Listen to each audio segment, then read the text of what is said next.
할렐루야. 여러분 모두에게 은혜와 평강이 넘치길 주의 이름으로 축복합니다. 우리 오른손을 들어 옆 사람과 인사하겠습니다. 은혜와 평강이 넘칠지어다. 네, 처음 보는 사람과 인사하겠습니다. 은혜와 평강이 넘칠지어다. 아멘.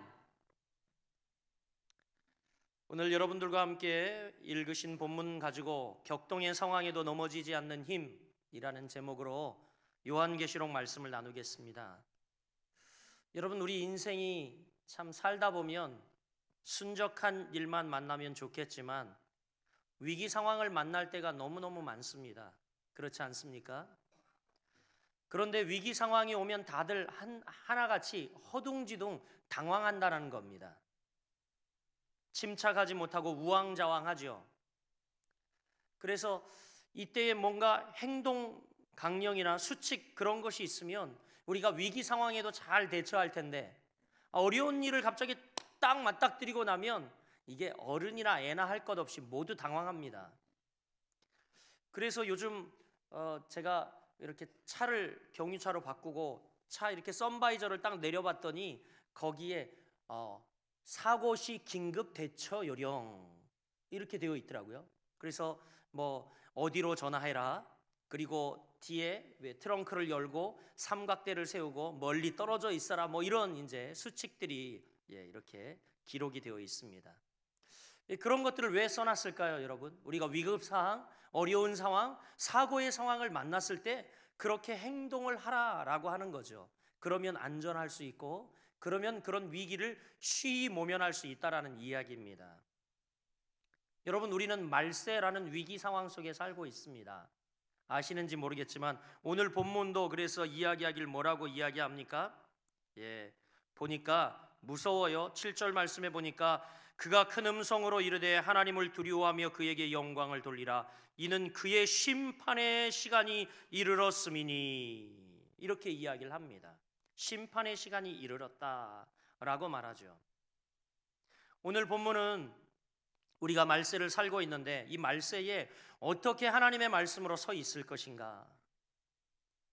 바로 말세에 놓쳐서는 안 될 성도의 지침을 3명의 천사가 나타나서 한 천사 한 천사가 우리에게 가르쳐주고 있습니다. 하나님께로부터 보냄을 받은 이 천사들이 말세에 놓인 우리들이 어떻게, 그리고 이제 곧 닥칠 환난과 그리고 위기 속에서 우리가 어떻게 행동해야 할지를 잘 말해주고 있다라는 거죠. 오늘 여러분 이 말씀을 잘 귀담아 여러분 말세에 우리가 어떻게 행동해야 할지 성도의 지침을 여러분 잘 삼기를 주의 이름으로 축복합니다. 말세에 놓쳐서는 안 될 성도의 첫 번째 지침은 무엇이냐면, 첫째 이렇게 이야기를 합니다. 한번 따라해 보겠습니다. 온전한 예배를 드리라. 그렇습니다. 예배하라는 것입니다. 6절과 7절 말씀 우리 읽었지만 다시 한번 읽어보겠습니다. 시작. 또 보니 다른 천사가 공중에 날아가는데 땅에 거주하는 자들 곧 모든 민족과 종족과 방언과 백성에게 전할 영원한 복음을 가졌더라. 그가 큰 음성으로 이르되 하나님을 두려워하며 그에게 영광을 돌리라. 이는 그의 심판의 시간이 이르렀음이니 하늘과 땅과 바다와 물들의 근원을 만드신 이를 경배하라 하더라. 아멘. 여러분, 우리는 지금 분명히 말세, 혼란의 시대를 살고 있습니다. 그때 우리가 흔들리지 않고 능력 가운데 설 수 있는 비결을 이야기하는데 그것은 하나님께 경배하고 예배하라는 것입니다. 하늘과 땅과 바다와 물들의 근원, 그것을 만드신 이를 경배하라 라고 첫 번째 천사가 우리에게 말하죠. 그렇습니다. 이러한 시대 가운데에 우리가 흔들리지 아니하고 하나님께 설 수 있는 것은 바로 경배하고 예배하는 것이다. 바꿔 이야기하면 예배만 붙들어도 흔들리지 않고 모든 시험을 다 이길 수 있다라는 이야기입니다. 할렐루야. 이것이 중요합니다. 예배만 흔들리지 않아도 우리는 모든 시험과 환난을 다 이길 수 있습니다. 그런데 이상하게도 여러분, 제일 먼저 우리가 시험 환난 당하면 제일 먼저 근데 하는 일이 뭡니까? 예배와 멀어집니다. 교회 나오기 싫어지죠. 기도하는 자리가 싫어집니다. 그래서 여러분 우리 성도들 보면 누가 시험 들었는지 안 들었는지 금방 알아요. 왜냐하면 예배하는 자리 100% 없죠. 그 자리가 싫어집니다. 아니 이 예배만 붙들어도 모든 시험과 환난과 근심과 역경을 이겨낼 힘을 하나님이 예배를 통하여 공급해 주시는데, 그런데 여러분 우리가 어떻게 예배를 해야 할까? 예배가 무엇인가? 모여서 찬양하고 기도하면 되나? 여러분 그럴 수도 있습니다. 그런데 중요한 것은 예배에 있어서 가장 중요한 것이 뭡니까? 예배의 정신에 있어서 가장 중요한 것은 우리의 마음이에요. 우리의 마음. 마음이라는 거죠. 그래서 여러분 제가 오늘도 예배할 때 그런 이야기 하지 않습니까? 제일 먼저 예배 선포할 때 뭐라고 이야기합니까? 예배하는 자는, 하나님께 예배하는 자는 신령과 진정으로 예배할지니라. 마음이 중요하다는 이야기입니다. 여러분 연애할 때는 몰라도 진짜 결혼할 때는 외형적인 거 중요합니까? 그닥 중요하지 않죠. 연애할 때는 외형이 그렇게 중요합니다. 그렇잖아요. 외모도 잘 생겨야 되고 돈도 좀 많이 벌어야 되고 학벌도 중요하고 막. 그런데 여러분 결혼하고 이제 연애 한 1년 정도 되면 그런 것들이 중요하지 않아요. 외모가 소용없습니다. 그렇지 우재근 청년? 그렇잖아요. 이제 결혼을 앞두고 있으면 그런 것들이 중요한 게 아니에요, 여러분. 지나보면 그런 것들은 다 녹아 없어집니다. 결국 인간성이 좋아야 되고 학벌이나 외모로 결혼까지 가는 예는 거의 없어요. 그런 또 결혼들은 행복하지 못하죠.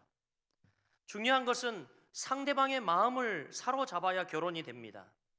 물론 탁월한 외모, 덩치 좋고 학벌 좋고 돈 많고 명 짧고 이런 것들이 상대방의 마음을 사로잡는 도구 중에 하나일 뿐이지 그게 있다고 다 결혼이 됩니까? 아니더라고요. 정말요. 이것은 시작할 때의 도구일 뿐이고 진짜는 상대의 마음을 사로잡아야 결혼이 이루어집니다. 어떤 사람은 아무 도구 없이 마음을 사로잡는 탁월한 사람이 있어요. 그런 사람이 진짜 능력 있는 사람이죠. 그렇죠? 여러분 결혼할 때 보면 아시겠죠? 도구가 필요 없습니다. 마음을 얻어야 되죠. 그래서 결혼할 때 제가 청년들에게 이야기합니다. 누군가 이렇게 좀 연애하는 것 같으면 빨리 결혼하라 그래요. 눈 멀었을 때 빨리 해라. 이제 이 눈이 현실적으로 열려지기 시작하면 이 결혼이 두려워지고, 그래서 연애는 길게 하는 게 아니다. 확 불 붙었을 때 해야 되는 거예요. 그래서 빨리 해라. 우재근 청년이 이제 3주 후에 결혼을 하는데 저한테 결혼 날짜를 잡아왔는데 9월 며칠이래요. 결혼 대상자가 있는데 9월 며칠이에요. 그래서 야 빨리 땡겨. 빨리 땡기라고. 왜냐면 딴 사람이 땡겨갈 수 있으니까 빨리 땡기라고. 이렇게 서로 마음이 통하고 마음을 사로잡았을 때에 결혼을 해야 되는 겁니다. 그렇지 않습니까, 여러분? 눈이 멀어야 되지요. 예배의 목표도 마찬가지입니다. 하나님의 마음을 사로잡는 것이 예배의 목표여야 합니다. 우리가 옆에 있는 사람, 좌우에 있는 사람, 시선이 중요한 것이 아니라 우리의 마음이, 우리가 하나님께로 향하여 그분의 마음을 사로잡는 게 예배의 목표가 되어야 하죠. 목사에게 잘 보일 필요도 없습니다. 여러분 다윗이 왜 이렇게 하나님께 귀중히 여김을 받았습니까? 뭐 그리 대단한 존재였습니까? 그는 보면 우리보다 더한 죄인이었습니다. 그의 죄목을 살펴보니까 살인죄, 간음죄, 협박죄, 범죄, 은닉죄 등등등등. 그럼에도 불구하고 다윗은 하나님의 마음을 사로잡았어요. 우리보다 더 추한 죄인임에도 불구하고 하나님의 마음을 사로잡아 버렸습니다. 하나님께서 다윗을 향하여 뭐라고 말씀합니까? 너는 내 마음에 합한 자다. 내 마음에 합한 사람이라 말씀합니다. 하나님은 다윗에게 그의 마음을 빼앗겨 버렸습니다. 우리도 여러분 그런 모습이 있어야 진짜 예배자라고 할 수 있다는 것이죠. 할렐루야. 여러분 성경에 등장하는, 신약 성경에 등장하는 바리새인들은 어땠습니까? 우리가 흔히 하는 말로, 속된 말로 등치 좋고 잘생기고 학벌 좋은, 요즘 처녀들이 얘기하는 재수 없는 느끼한 놈 같이 생겼잖아요. 왠 줄 아세요? 성경을 보십시오. 그렇지 않습니까? 그가 내세웠던 것이 뭡니까? 나는 이렇게 일단 좋은 가문에서 태어났다. 뿐만이 아니라 나는 금식한다, 정기적으로. 나는 꼬박꼬박 11조 한다. 나는 구제도 많이 해야. 나는 기도 꼬박꼬박 하는데 남들이 보는 데서 기도합니다. 그렇죠? 남들이 보는 데서 잘난 척하고 남들 시선을 의식하죠. 하나님의 마음을 사로잡을 생각은 하지 않습니다. 하나님의 마음은 안중에 없고 오직 사람에게 초점이 맞춰져 있죠. 이런 사람들을 여자들이 볼 때 정말 느끼한 남자라고 이야기하고 재수 없다라고 이야기합니다. 바로 마음을 빼앗지 못했기 때문이죠. 여러분, 우리도 한번 돌아봐야 합니다. 우리가 하나님 앞에 나갈 때의 모습이 이 바리새인의 모습 아닌가? 느끼하고 재수 없는 놈 같은 모습은 아닌가? 하나님께 늘 요구하는 자세, 우리는 어떻습니까? 아니, 내가 하나님 앞에 나와 하나님의 은혜에 감사하고 그분의 마음 우리가 사로잡기 위해 우리가 드리고 우리가 보여줘야 할 텐데, 그런데 우리는 도리어 하나님을 향해 이렇게 이야기를 합니다. 예수님, 내가 예수님을 위해 못해준 게 뭐 있습니까? 내가 예배를 안 드렸어요? 11조를 안 드렸어요?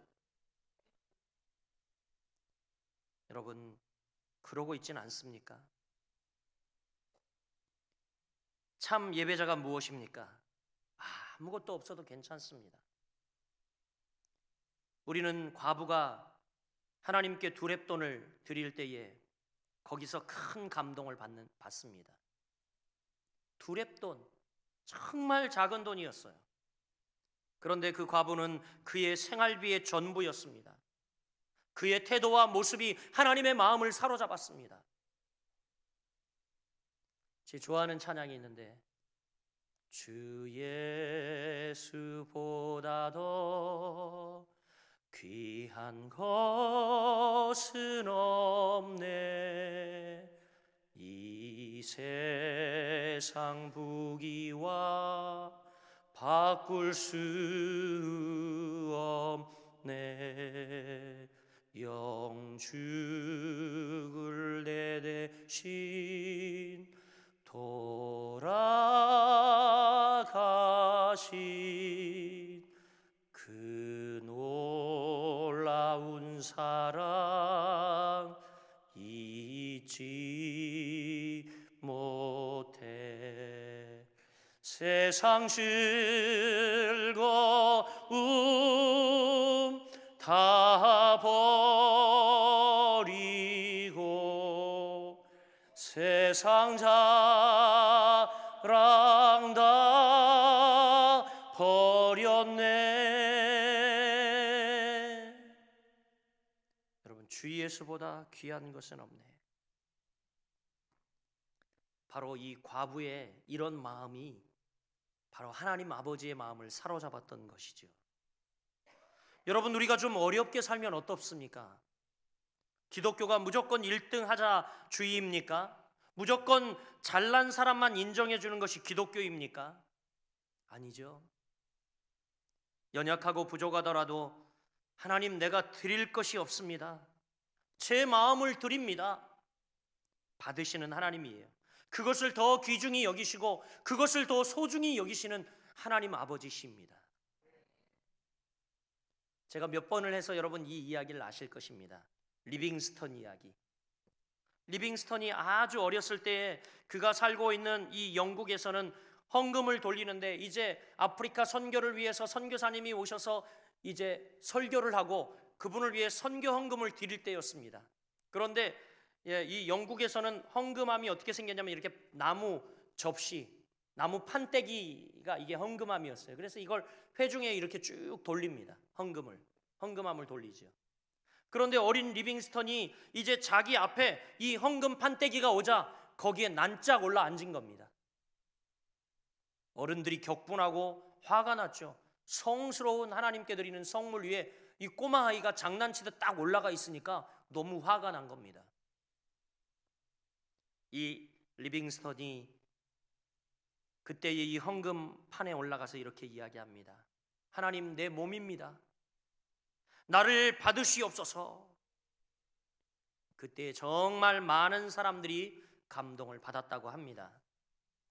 사랑하는 여러분, 이 땅을 살며 무슨 일을 하든 항상 하나님 마음에 초점을 둔 그 사람이 승리하게 됨을 믿으시며 바로 하나님 마음에 초점을 둔 삶을 사는 여러분들 되시길 주의 이름으로 축복합니다. 바로 하나님의 마음을 얻는 자가 세상을 얻을 수 있는 것입니다. 우리가 하나님 앞에 마음을 드려야 합니다. 하나님의 마음을 알아야 합니다. 우리가 신령과 진정으로 예배를 드린다는 것은 하나님 내 마음을 드립니다, 기쁘게 받아 주시옵소서, 그런 것이죠. 하나님께서 가장 기뻐하시는 일이 뭘까요? 그것은 바로 잃어버린 양을 찾는 것입니다. 하나님의 마음을 사로잡으려면 하나님이 좋아하는 일을 해야 되지 않겠습니까? 여러분, 우리 얼마 전 새생명 축제를 하고요, 그 다음 주부터 그냥 예배 인원이 물밀듯 쫙 빠져가지고 경이로운 일들이 일어나요. 막 여러분, 하나님의 마음을 사로잡으려면 하나님이 좋아하는 일, 예를 들어 여러분, 우리 가운데 누가 자식을 잃어보십시오. 자식이 실종되었어요. 그러면 여러분 1년이 지나도 2년이 지나도 그 마음에 상처나 위로가 전혀 되지 않습니다. 찾을 때까지 말이죠. 1년이든 2년이든 이 아이를 찾을 때까지 아비의 마음, 어머니의 마음을 여러분 우리가 알아야 합니다. 찾는다면 얼마나 고맙고 감동이고 기쁨이고 세상을 다 얻은 듯 하겠습니까? 보통 사람들은 애정이 없기 때문에 그냥 한 달 지나면 죽었나 봐 그럴 텐데, 언젠가 텔레비전에서 실미도 다큐멘터리를 제작해서 보여주더라고요. 그런데 이 실미도에 끌려간 자식, 약 40년이 지났는데도 한 어머니를 인터뷰하는데 울며 40년이 지났음에도 불구하고 그 아이가 다시 돌아오기를 계속 기다리고 있는 어머니, 눈물을 흘리며 우리 아이가 반드시 살아있을 거라고, 그이가 꼭 돌아올 것이라고, 이미 그는 사망자 명부에 이름이 올라 있는데도 말이죠. 그것이 어머니 마음 아니겠습니까? 우리는 그 마음을 읽을 줄 알아야 할 줄 믿습니다. 그것이 중요합니다. 하나님 마음의 기쁨이 되는 인생, 하나님의 마음을 아는 인생. 한국이나 외국 많은 교회 중에 하나님이 부흥시키고 그리고 축복하는 교회를 보면 대개 어떤 교회인 줄 아십니까? 딱 정해져 있어요. 선교와 전도하는 교회입니다. 여전히 부흥하고 하나님의 축복이 여전히 머무는 교회가 있는데 바로 전도와 선교를 하는 교회라는 거죠. 왜냐하면 하나님께서 그 일에 제일 마음을 두고 있기 때문에, 교회의 목적이 그것이기 때문에, 믿지 않는 영혼들을 제자 삼는 일, 이것이 하나님이 가장 기뻐하시는 일이기 때문에 그 일에 여러분 마음을 두고 사역하는 교회 하나님이 축복하지 않으시겠습니까? 부흥케 하지 않겠습니까? 하나님은 지금도 잃어버린 양, 잃어버린 아들, 딸들을 찾겠다고 지금도 서서 기다리고 계실 텐데, 그 일들을 우리가 맡아 감당한다면 주님이 얼마나 기뻐하실까요? 사랑하는 여러분, 우리 예배자들은 하나님의 마음을 읽을 줄 알아야 합니다. 성경을 읽을 때에도 밤낮 내가 무슨 축복 받을까가 아니라 이제 초점을 바꿔서 이런 측면에서 읽지 말고 하나님의 마음이 무엇인가, 하나님의 진심이 무엇인가, 이것을 깨닫고 하나님을 기쁘게 하는 일들을 골라하고 또 하나님을 경배하는 귀한 여러분들이 되시길 주의 이름으로 축복합니다. 여러분, 말세에 흔들리지 않는 길이 어디 있느냐? 그것은 하나님을 경배하는 사람, 하나님께 마음을 드리는 삶, 다른 말로 하면 하나님의 마음을 사로잡는 이가 바로 흔들리지 않을 것입니다. 이런 진정한 예배자가 될 때에 말세에 어떤 유혹, 시험, 환난이 온다 할지라도 우리는 승리할 줄 믿습니다. 둘째로 여러분, 오늘 두 번째 천사가 말세에 놓쳐서는 안 될 우리 성도의 지침을 주고 있는데 8절 말씀입니다. 우리 같이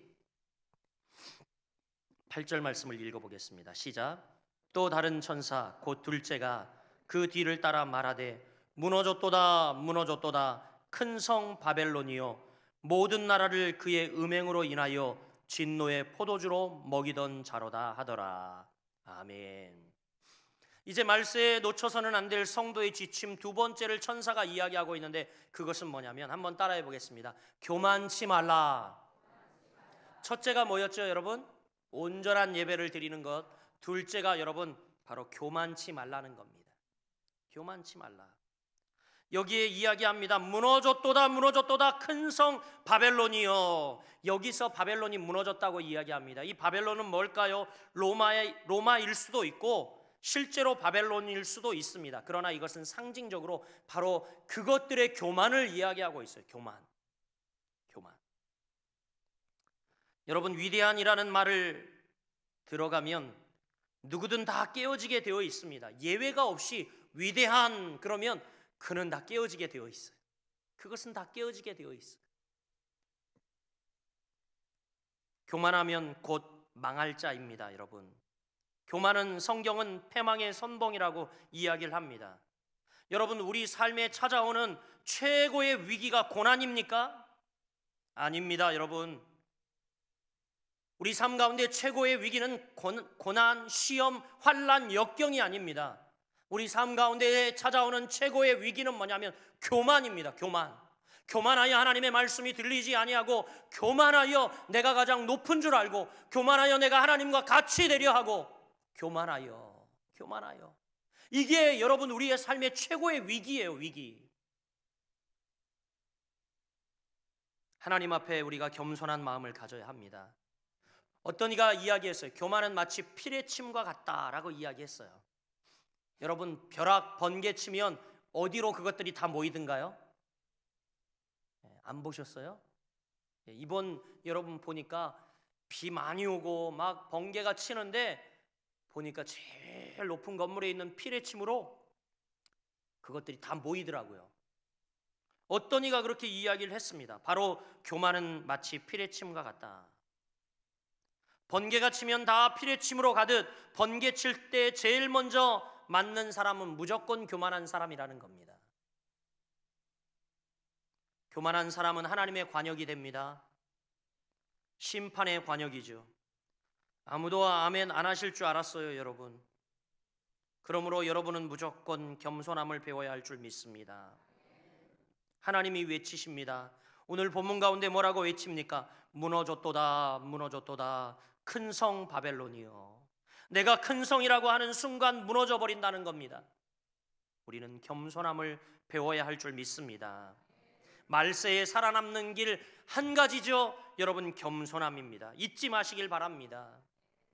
지금이야 집불도 없으니까 겸손하겠지만 돈도 좀 생기고 잘 나가고 여러분 잘 일이 풀릴 때, 그때가 진짜 위기라는 겁니다. 돈 많아지고 지위 높아지고 국가고시에 작고 붙고 사람들이 넌 정말 괜찮은 사람이야, 사람들이 깨어 모일 때에 대단한 사람이라고 우리에게 엄지손가락을 치켜 세워줄 때에 그때가 위기라는 겁니다. 한번 따라해 보겠습니다. 이때 낮은 포복. 이때 우리가 해야 할 일이 낮은 포복이에요. 이때 말이죠. 베드로전서 5장 5절 베드로 사도는 이렇게 권면합니다. 젊은 자들아, 먼저 이렇게 이야기를 해요. 여러분, 무슨 이야기냐면 베드로 사도가 젊었을 때에 빠지기 쉬운 유혹에 대해서 권고하려고 젊은 자들아 이렇게 이야기를 합니다. 그 다음 하는 이야기가 이렇게 이야기하죠. 이와 같이 장로들에게 순복하고. 여기서 장로란 바로 당시 배경을 이야기하면 목사를 비롯해 교사, 말씀의 사역자들을 장로라 했습니다. 그래서 이렇게 이야기하는 거죠. 이와 같이 장로들에게 순복하고. 그리고 그 다음 이런 이야기를 합니다. 다 서로 겸손으로 허리를 동이라. 다 서로 겸손으로 허리를 동이라. 젊었을 때 순종을 배워야 하고, 두 번째로 겸손으로 허리를 동이는 것을 배워야 한다라고 말하고 있는 거죠. 그러면서 말씀하시기를 이제 마지막에 이렇게 이야기합니다. 하나님이 교만한 자를 대적하시되 겸손한 자들에게는 은혜를 주시느니라. 할렐루야. 하나님이 교만한 자들은 대적하시되 겸손한 자들에게 은혜를 주시느니라. 할렐루야. 누구에게 주신 말씀이라고요? 젊은 자들아. 젊은 자들에게 주시는 말씀이라는 겁니다. 실제로 청년의 때에는 빠지기 쉬운 두 가지, 여러분, 두 가지 것이 있죠. 빠지기 쉬운 두 가지의 것. 그것은 순종을 잘 안 하는 것, 그리고 또 교만한 것. 실제로 그렇더라고요. 청년들이 와서 가끔 지도를 받습니다. 분당에 있을 때도 어떤 청년이 이제 대학을 졸업하고 사회생활하면서 목사님 신앙 경건서적, 특히 철학책을 하나 권해주세요. 그래서 제가 가지고 있던 프란시스 셰퍼의 사상 전집을 빌려줬어요. 읽고 왔습니다. 읽고 와가지고 그 다음부터 얘가 태도가 싹 바뀌었어요. 말씀도 잘 안 듣고요. 말씀 전하고 나면 제 방으로 자꾸 찾아와서 따져요. 마치 이 책 몇 권을 읽고 세상을 다 아는 것처럼 이야기를 합니다. 참 이 젊은이가 저를 볼 때 아주 우습게 보는 것 같아요. 철학도 모르고 성경도 잘 모르는 목사로 보는 것 같습니다. 그래서 여러분, 세상에서 제일 무서운 사람이 누군 줄 아십니까? 책을 딱 한 권 읽은 사람이 무섭답니다. 왜냐하면 자신의 지식의 스펙트럼이 그거밖에 되지 않기 때문에 이게 다라고 생각하는 거예요. 딴 거는 다 비진리라고 생각하는 거죠. 무시하죠. 교만해지죠. 가만히 교만한 사람들 보면 진짜 무식한 사람들이 교만한 거예요. 알지 못하는 사람들이 괜히 아는 척합니다. 이거저거 쩍쩍쩍 붙이면서 아는 체를 하는데 실제는 진짜로 무식한 거예요. 여러분, 책을 많이 읽고 알면 알수록 어떻게 될까요? 머리를 숙이고 겸손해지죠. 여러분, 우리가 교만을 고치지 않으면 피뢰침이 됩니다. 벼락을 칠 때 다 자기한테 옵니다. 젊어서뿐일까요? 아닙니다. 나이 들어서도 마찬가지죠. 우리가 항상 하나님 앞에 가져야 할 것은 순복하는 마음과 겸손으로 허리를 동이는 것이라고 베드로 사도는 권면하고 있습니다. 교만을 배쳐가는 것이 말세를 이길 수 있습니다. 할렐루야. 우리 가운데 교만을 배쳐가는 것이 우리가 말세를 이길 수 있어요. 말세를 이길 수 있는 비결, 첫째는 온전한 예배를 드리는 것이라고 말씀드렸습니다. 두 번째는 무조건 겸손한 거예요. 교만을 배격하면 우리는 승리할 수 있습니다. 할렐루야. 우리 옆 사람에게 축복합니다. 교만을 배격하면 승리합니다. 아멘. 마지막이죠. 말세에 놓쳐서는 안 될 지침을 세 번째 천사가 찾아와 이야기합니다. 그것은 뭐냐면 세상에 취하지 말라는 것입니다. 그렇습니다. 오늘 본문을 보니까 또 세 번째 천사가 짐승의 표를 언급하고 있죠. 9절과 10절 말씀 우리 같이 읽어보겠습니다. 9절 10절 시작. 또 다른 천사 곧 셋째가 그 뒤를 따라 큰 음성으로 이르되 만일 누구든지 짐승과 그의 우상에게 경배하고 이마에나 손에 표를 받으면 그도 하나님의 진노의 포도주를 마시리니 그 진노의 잔에 섞인 것이 없이 부은 포도주라. 거룩한 천사들 앞과 어린 양 앞에서 불과 유황으로 고난을 받으리니. 이런 이야기가 쭉 나옵니다. 지금 마귀의 표를 오늘 본문에서는 뭐라고 해석을 하고 있냐면 세상에 취해서 사는 것, 이것이 바로 마귀의 표, 바로 인을 받은 것이다 라고 이야기를 합니다. 그렇게 해석을 하고 있는데 여러분, 마귀가 주는 달콤한 포도주에 빠져 사는 것, 그것이 바로 짐승의 표라는 것입니다. 세상에 취해 사는 것, 이것 말이죠. 여러분, 마지막 시대에 세상에 취해 살면 끝장이에요. 여러분, 우리 옆 사람에게 축복할게요. 세상에 취하지 맙시다. 끝장입니다. 우리가 마지막 시대에 세상에 취하면 끝장이에요. 여러분, 지금 이 시대를 보면 이 세상이 여러분 정말 제정신입니까? 아니요. 정말 우리를 무언가 취하게 만듭니다. 우리가 말세에 꼭 잊지 말아야 될 것은 뭐든지 취하게 만들기 때문에 취하면 안 된다는 거예요. 내 이성이 마비될 정도로 우리를 취하게 만듭니다. 요즘 젊은이들은 SNS에 푹 빠져서 거기에 글을 올리거나 사진을 꾸미거나 둘러보고 일촌들과 대화하기를 나누기를 병적으로 되풀이하는 행동 많이 하죠. 성경은 한자도 안 보면서 이것에 몇 시간씩 매달려 있습니다. 제가 그래가지고 페이스북을 저도 모르게 이것에 매달려 있게 되더라니까요. 그런데 보통 서너 시간을 써요. 거기에. 야, 이 대단한 열정이죠. 아니요, 열정이 아닙니다. 이것은 취하게 만들어 버린 거죠. 바로 마귀의 포도주에, 세상의 포도주에 우리를 취하게 만든 것입니다. 또 많은 젊은이들이 게임에 미쳐 있습니다. 요즘 여러분 아시지만 국가고시에 남자 합격률이 10% 될까 막 이런데요. 왜냐하면 그래서 왜 그런가 조사를 해봤더니 남자들은 게임에 미쳐서 공부를 안 한대요. 여자들만 그래가지고 뭐 여러분 잘 알다시피 교사, 임용, 법관 다 여러분 요즘은 사법연수를 가더라도 대부분이 다 여자라는 거죠. 취해 우리의 이성을 마비시키고 완전히 우리를 마비시키는 이런 상황 속에 있습니다. 뿐만입니까 여러분? 오늘날 여러분 취한 사람들 많지요. 낚시에 취해, 게임에 취해, 골프에 취해, 레저에 취해, 무엇을 모으는 것에 취해, 여행에 취해. 적당히 하는 것은 우리에게 리프레시가 되고 힘이 되고 또 살아갈 여러분 에너지가 되지만 완전히 취해 삽니다. 취해 살아요. 많이 봅니다. 그리고 취해 있는 분들은 여러분이 스스로 아실 것이라고 생각이 되어집니다. 마지막 시대 악한 마귀는 우리로 하여금 취하게 만듭니다. 사랑하는 여러분, 우리는 취하게 하는 것들로부터 벗어나야 할 줄 믿습니다. 예수님이 삭개오를 찾아왔습니다. 삭개오는 돈에 깊이 취해 있었죠. 그는 돈 모으는 재미로 살았습니다. 여러분 돈 모아봤나요? 엄청 재밌어요. 모아보세요 한번. 모르세요 여러분?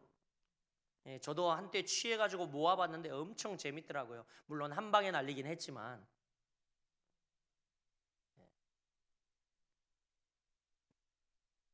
그런데 그가 예수님을 만납니다. 삭개오에게 예수님이 찾아왔죠.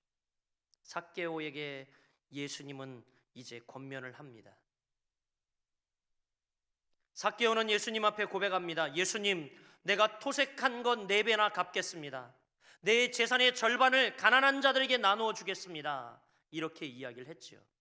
여러분 이것이 단순한 4배를 갚겠다는 이야기고 가난한 자에게 절반을 나누어 주겠다는 그런 이야기로 들립니까? 아니에요. 여러분 착각하지 마세요. 이제 삭개오에게 있어서 돈은 더 이상 사랑의 대상이 아니라는 메시지입니다. 나는 더 이상 돈에 취하여 살 수 없다라는 그의 철저한 신앙의 고백입니다.